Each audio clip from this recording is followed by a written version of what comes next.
What up, Salvador Briggman here. Welcome back to the Crowdfunding Demystified podcast. Hopefully you've been taking some great action this week. I've been reading some of the iTunes reviews. My gosh, you guys say such nice things about this podcast. Thank you so much. I really appreciate that.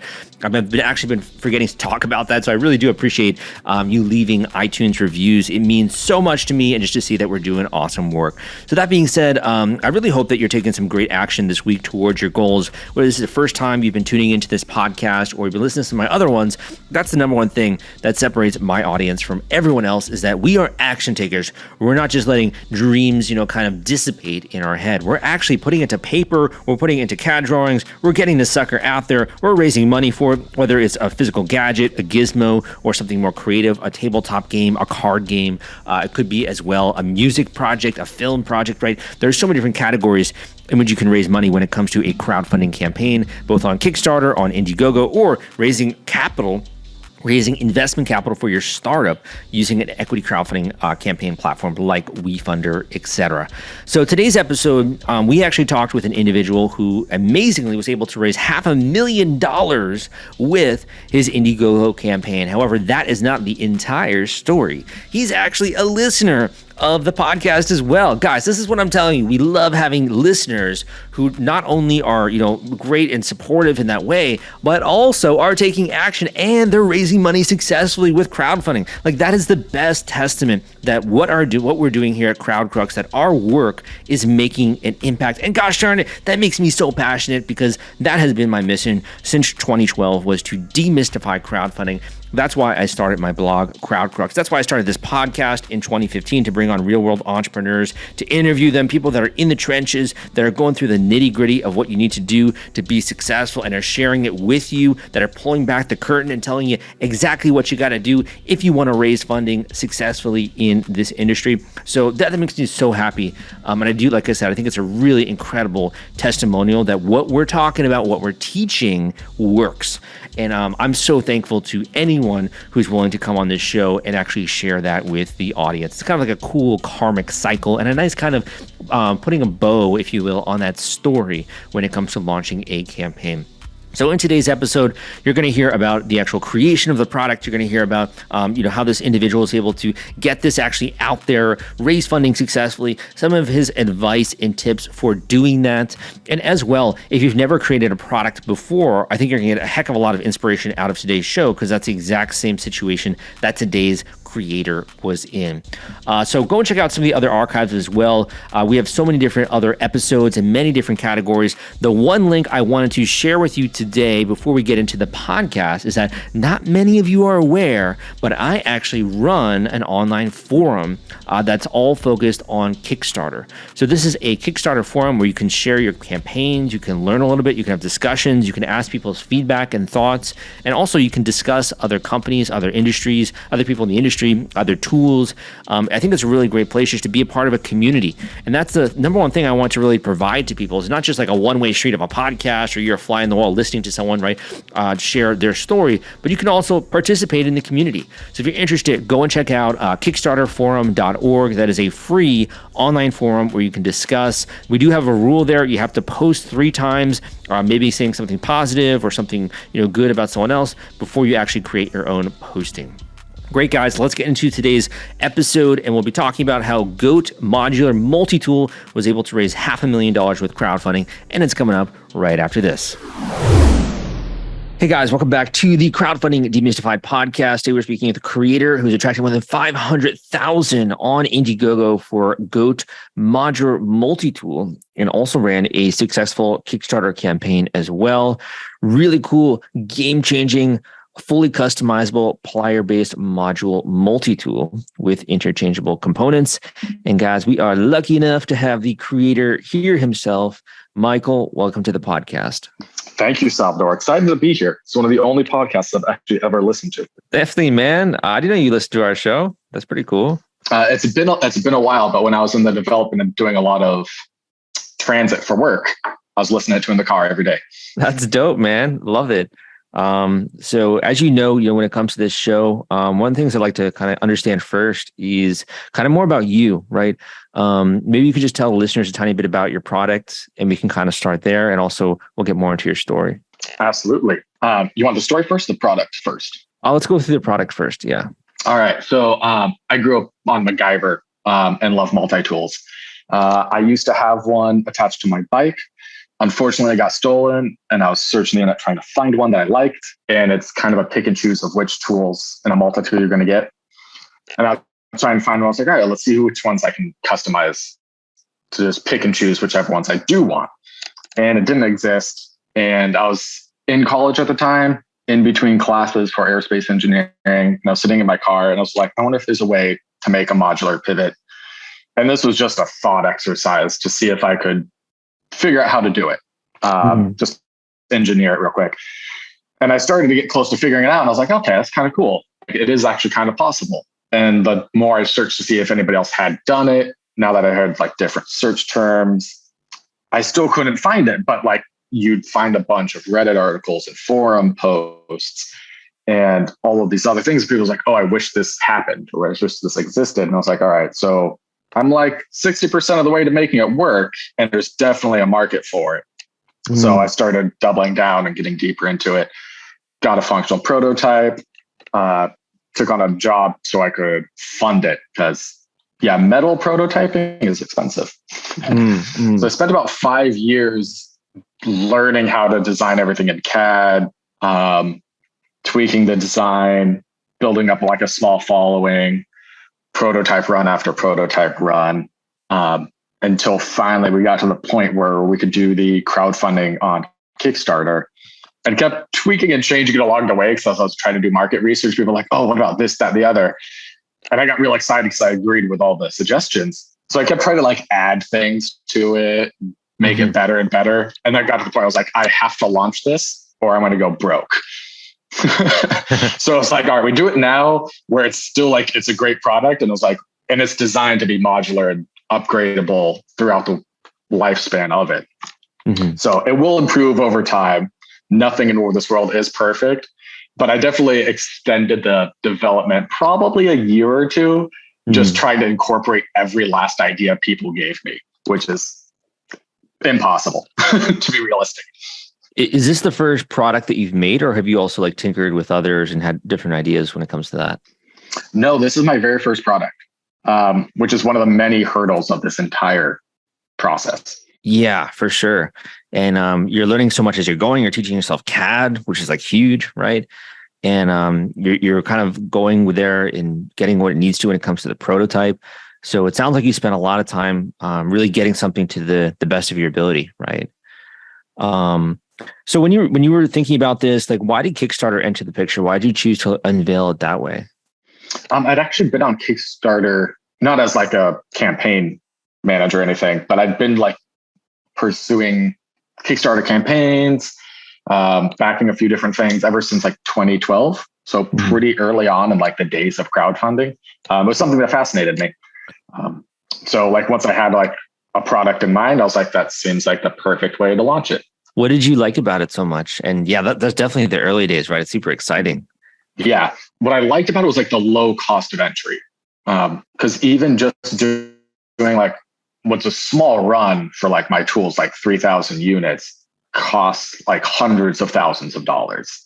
And that's without having like distribution, which you can't do with something that little. So like I would have to spend all that upfront and then try to sell it online or at like trade shows or something and try to recoup the costs, which was, if you look at all the numbers and run it, it's virtually impossible. I think I spent about $50,000 total in development. A lot of that was lawyer fees, trying to get my patent and everything, which we did. It was fantastic.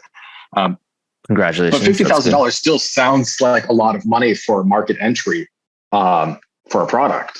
And it is a lot of money, but that's the cheap version. Yeah. And Kickstarter was the only way to do it.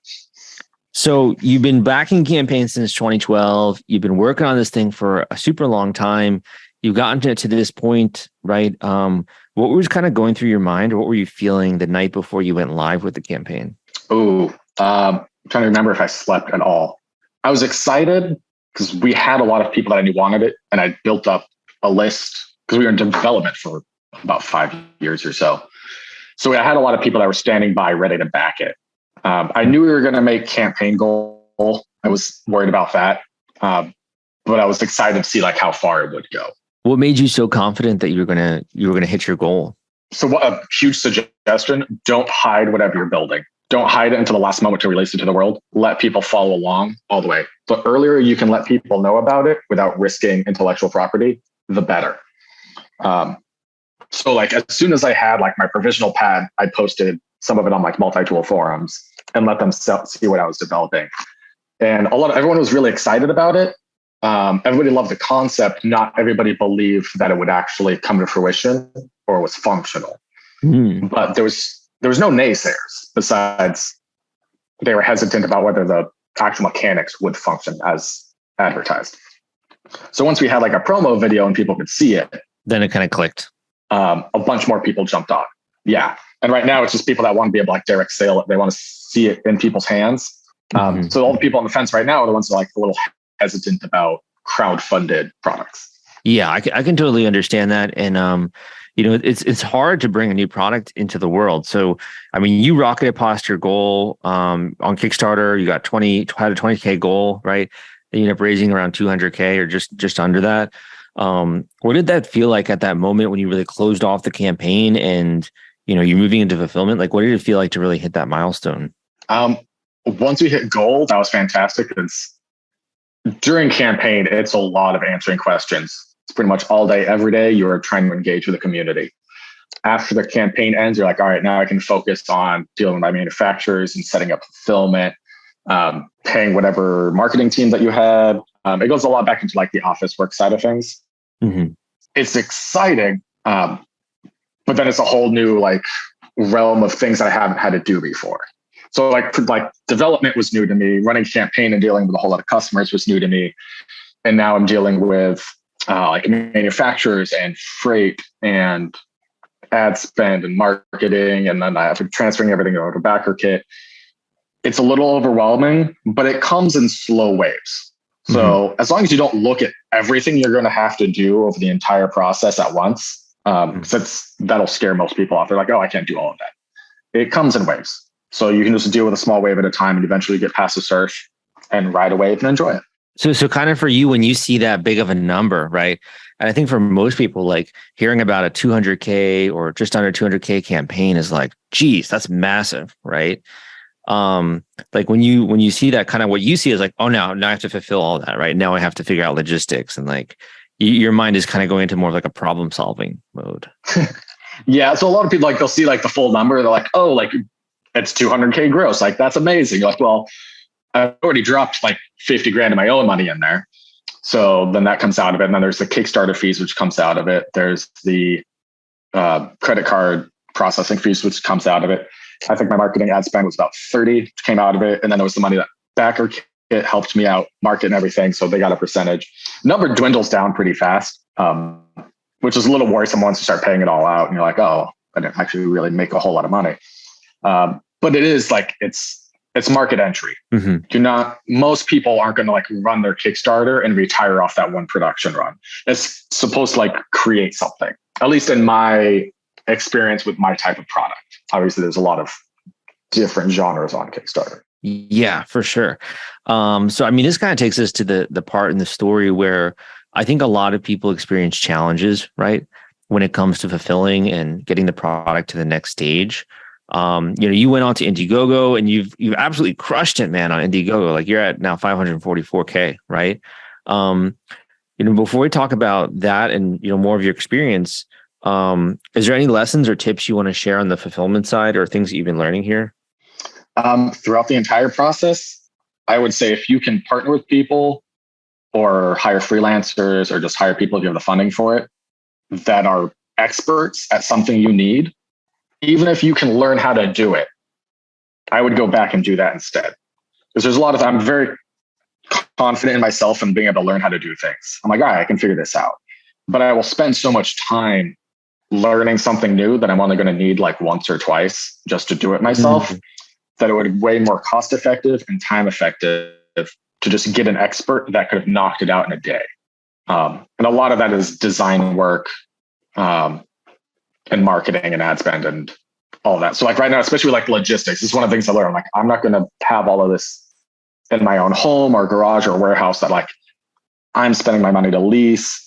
I don't have to get my own insurance. I don't have to get my own people. I don't have to get all the equipment for weighing and shipping and packing.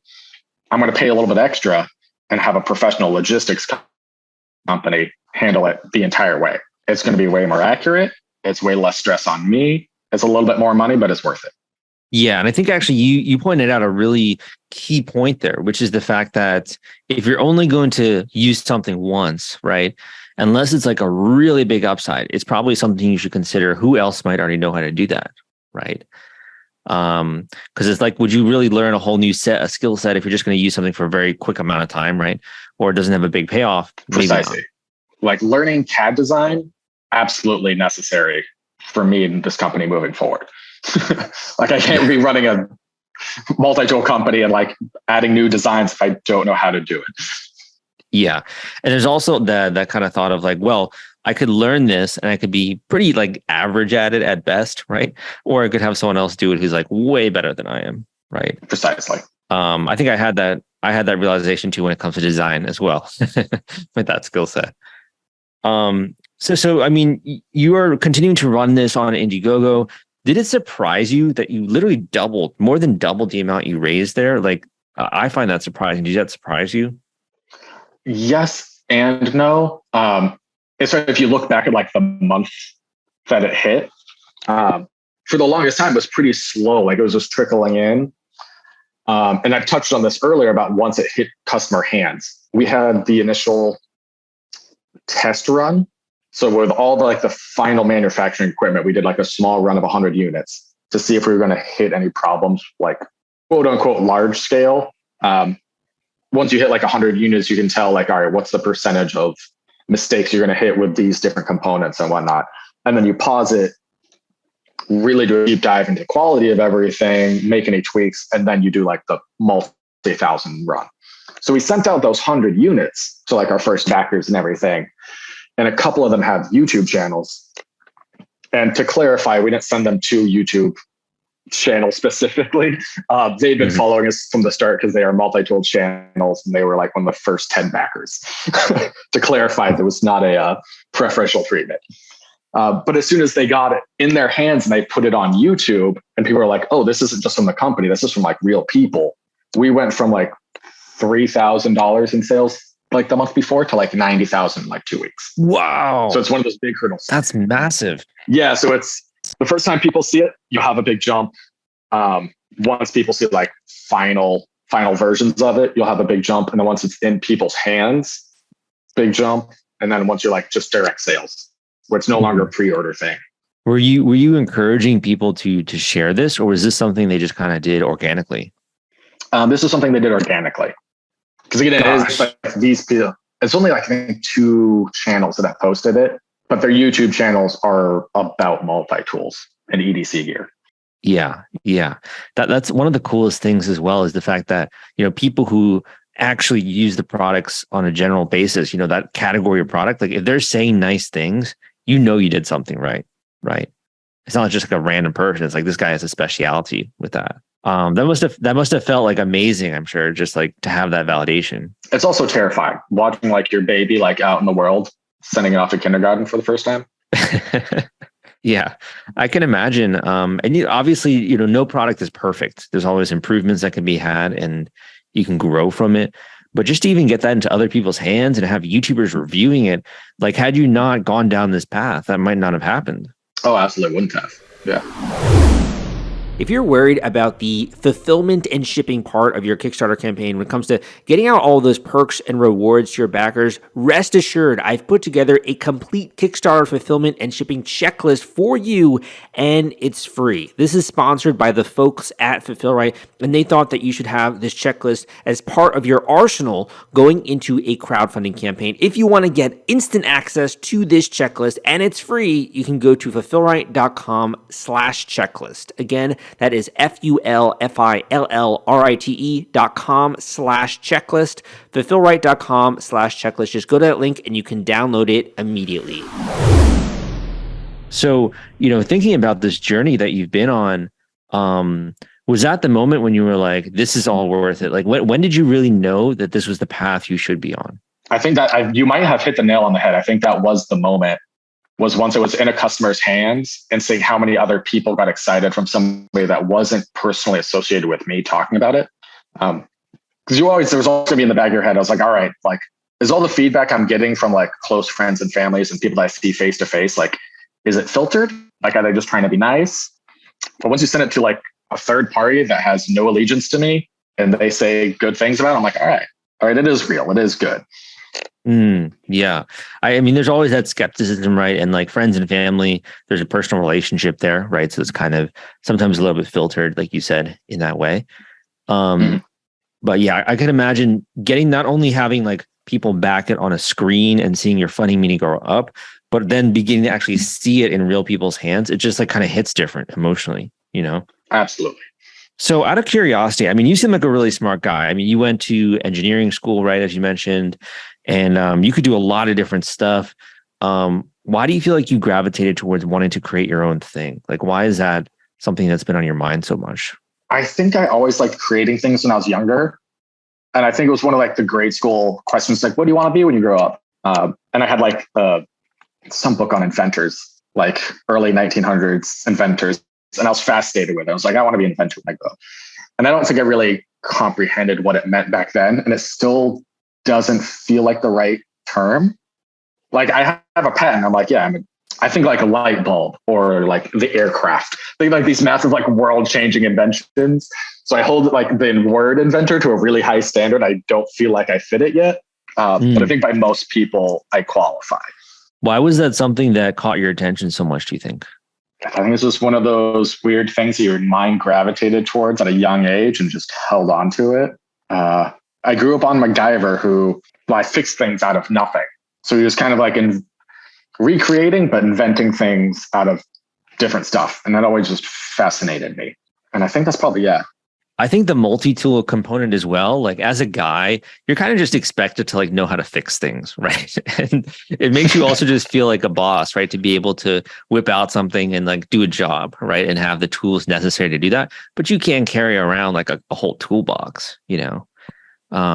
Most people don't even have like a huge, woodshed or like a garage where they can even store all this stuff. I don't even have that. I wish I still did. Yeah. So, I can definitely see that appeal, and it also makes you feel much more capable, right? In a certain sense. You feel usefulness. It's a lot of like small tasks throughout the day that just make things a whole easier with something that's just sitting in your pocket. For sure. For sure. I would say there is a difference though. You talk about this word inventor, and there are so many people out there that have invention ideas, but they don't do anything with it. They don't bring it to market. They don't even create sketches. They don't do CAD drawings. Like, they do nothing. Why do you think that, or what separated you from people just like that? Was it just a willingness to take action? Was it persistence? What do you feel like really separated you in that way? Oh, it's the old adage, like $1 million ideas are a dime a dozen. Execution is the remainder. Yeah. Yeah. And it's true. Like, and I've started pointing out, like, every time somebody I know, like either friends or family, like they'll mention like, oh, wouldn't it be great if this happened? Or like, if they just modified this, I'm like, that's your $1 million idea. And most of them know what I do for a living. And they just go like, oh yeah, but I'm like, no, I'm serious. Like, and I give them like the first 3 steps of what they need to do. And I was like, research it, see if it already exists. If it doesn't, or if you can make it better, figure it out. But like, I'm telling you, like, you will hear $1 million ideas multiple times a day. And it's as simple as like, oh, I wish this screw top like was a little bit different, or it had a filter on this or that. So many different things. And you just have to like take the first step.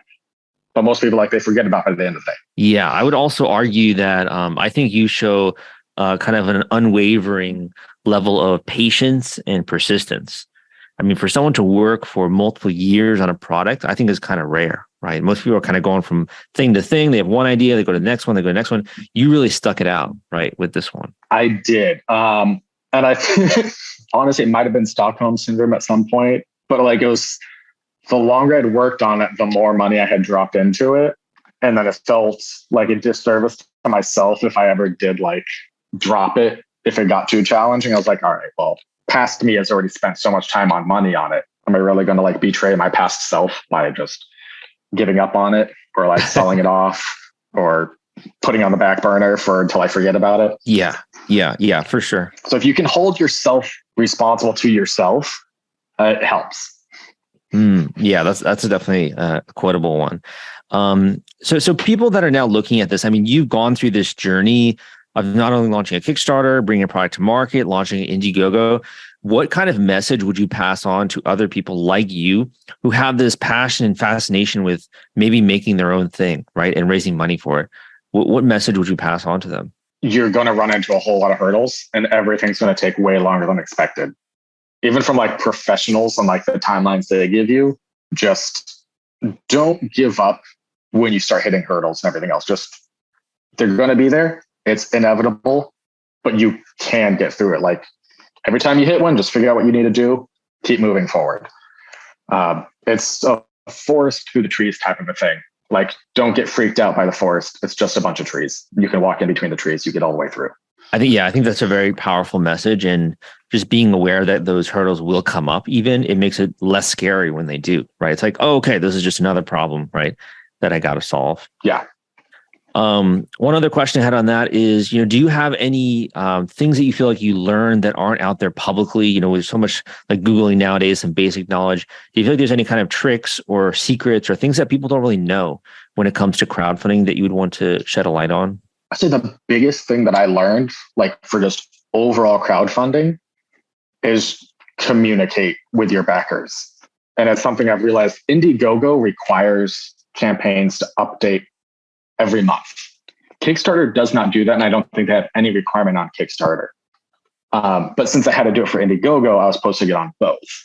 And I don't know if I would have updated every month, but every time I did, everyone was so happy about it. Even if it wasn't a good update, even if there wasn't a whole lot of new information. But that's one of the things I've realized is all the people that are on Kickstarter and Indiegogo, like are backing like new products and new companies and like these small brands, they want to be a part of the process.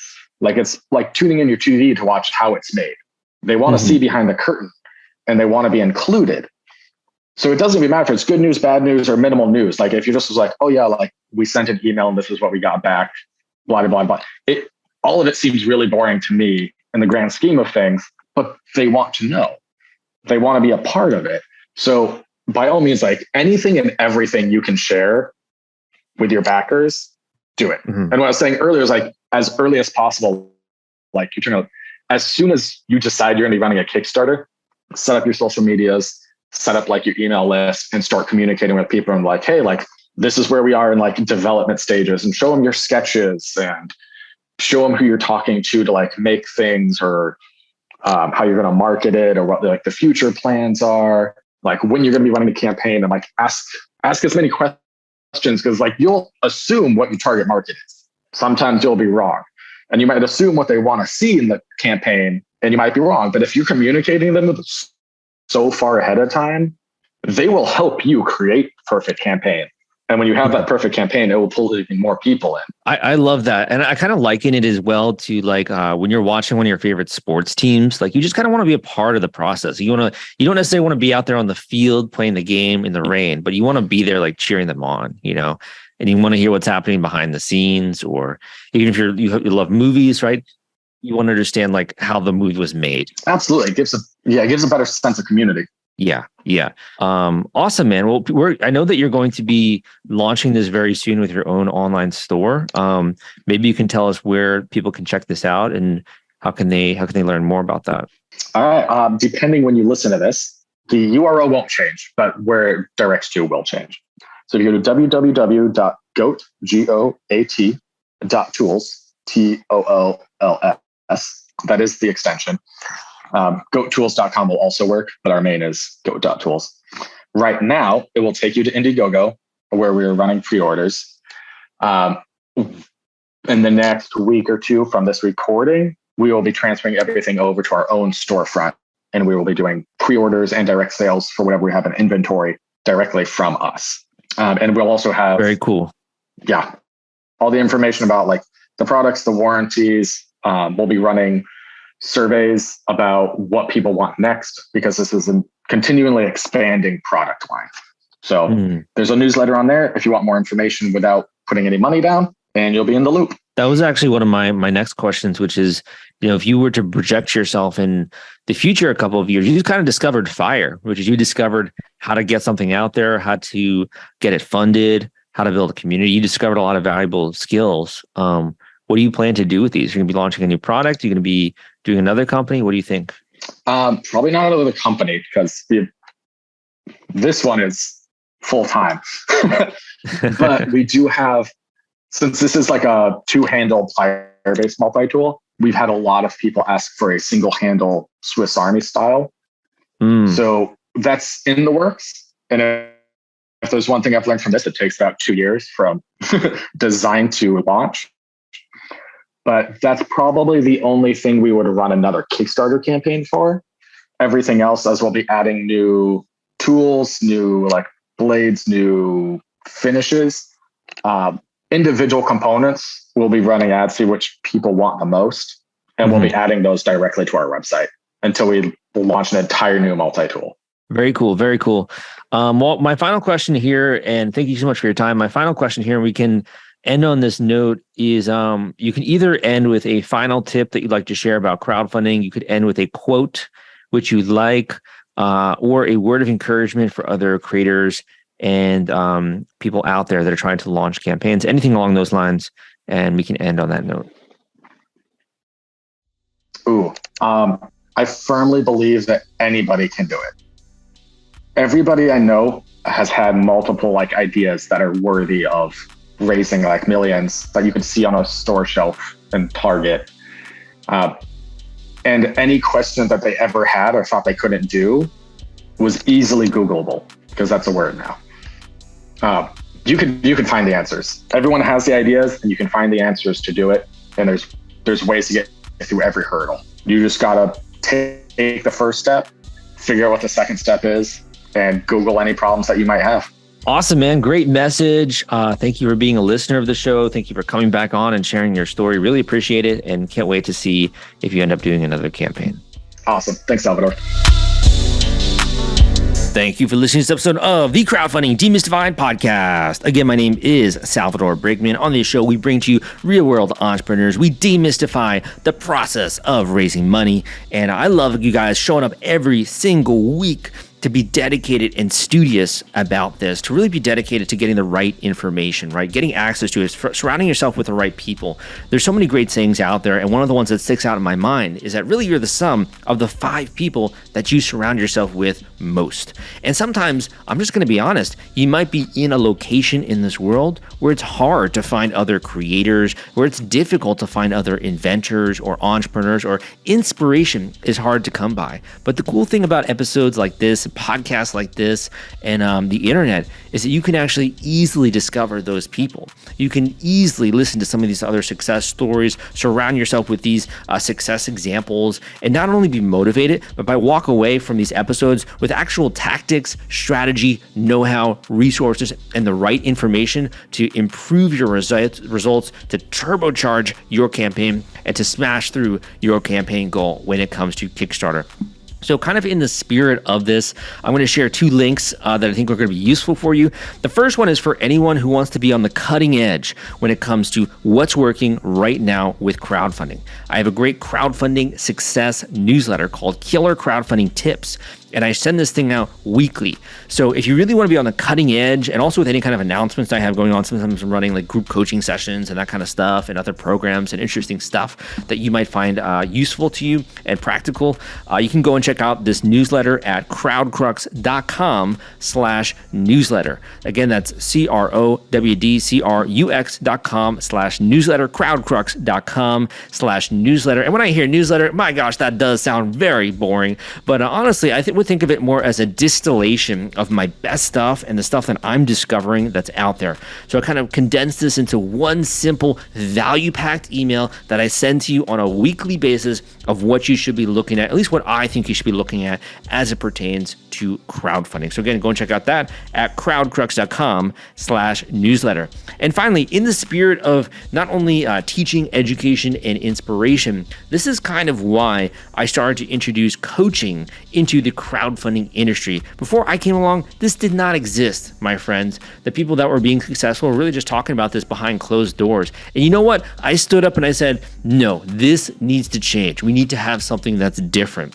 So that's why I started to build online communities, put out information for free on my blog, on the podcast like this, on my YouTube channel. And it's also one of the reasons why, alignment with my company values, I made individual coaching an option. So I actually make myself available to you as a one-on-one individual coach. So this is for crowdfunding. This is for someone who's launching a new business. This is someone who's trying to raise money.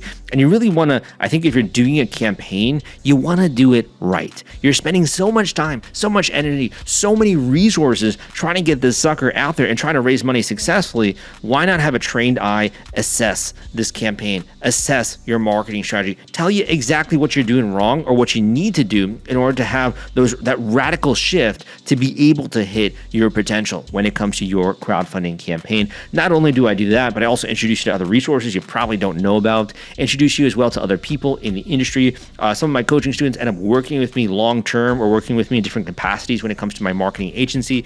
So really this is about an intensive one-off individual coaching call, being value-packed, where you walk away from this thing with confidence, with a ton of strategy, where you're like blown away, like, oh my gosh, couldn't even believe I learned that much in this individual coaching call. But that's really what I try to bring. I try to bring my A game to make these extremely useful for you. So if you're interested in learning more about that, go to the link I am about to mention, fill out this form, tell me more about you, tell me more about what you're trying to achieve, and also, what your goals are. What are you trying to do when it comes to this campaign?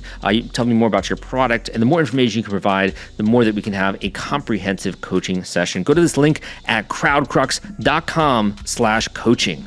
That link is crowdcrux.com/coaching, crowdcrux.com/coaching.